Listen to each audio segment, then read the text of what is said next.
Thank you. Joshua? Lolo? Bakit po? I think we have a problem, Jenna. Ano ang problema? Look, may nagtatayo ng bagong restaurant. A Korean restaurant at that. Looks like we have a competitor. May makakalaban ang negosyo natin. Siguro naman, Mr. Shim, nabalitaan niyo na po na may bago po tayong makakakompetensya dyan sa tapat. Gusto ko sanang mag-isip kayo ng bagong recipe sa menu natin. Please prepare your proposal this afternoon. Arreglado, ma'am. Yeah, right away. Thank you. Okay. Ay.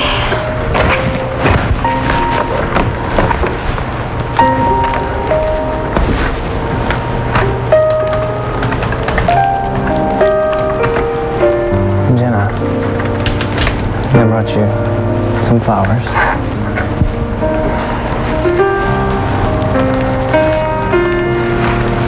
Salamat. Are you okay? Ay, Joshua, ewan ko. Sobrang nape-pressure ako. Kinakabahan ako din sa bagong restaurant na magbubukas dyan sa tapat. Relax, relax. I'm sure you can handle that competition. Sana nga, Joshua. Ayoko kasing biguin ulit si Lolo. That will never happen. Jen, I believe in you. Joshua.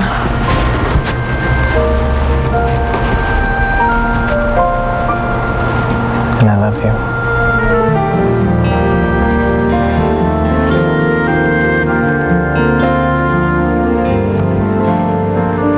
Joshua, sa palagay mo, sino kayang may-ari ng bagong restaurant dyan sa tapat?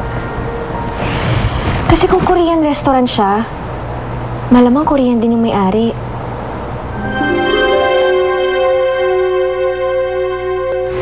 Ate Jenna, nakita mo na ba yung katapat na resto? Mukhang mas maganda tsaka mas malaki dito sa restaurant ni Sir Changhi. Oo nga, Ami. Ewan ko, kinakabahan talaga ako. Tsaka sa dinami-dami naman ng lugar na pwede nila pagtayuan, dito pa talaga nila napili sa tapat natin. Alam mo, Ate Jenna, feeling ko talaga naghahamon yun eh. Talagang kinukumpetensya niya si Sir Changhi.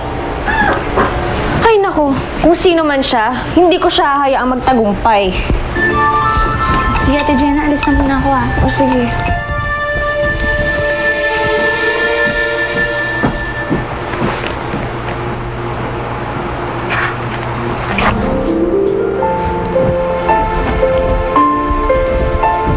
Jenna, sorry ko lang sana sa'yo.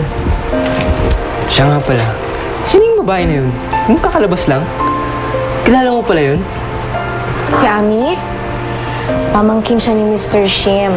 Yung head chef natin. Bakit mo naman natanong?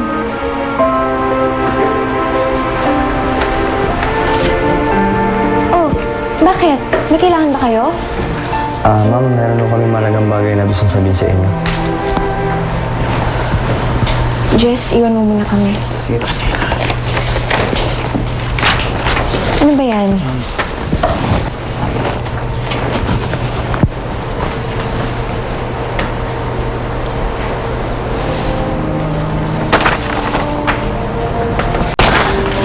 Teka, bakit kayo mag-resign? Hindi ba kayo nagustuhan sa palakad ko? Wala naman po, ma'am. Pero bakit? At saka, bakit sabay-sabay kayo? Teka, pwede ba pag-usapan muna natin to? Ma'am, pasensya na po ma'am, pero nakapag-desisyon na po kami. Decidido na talaga kaming umalis sa inyo.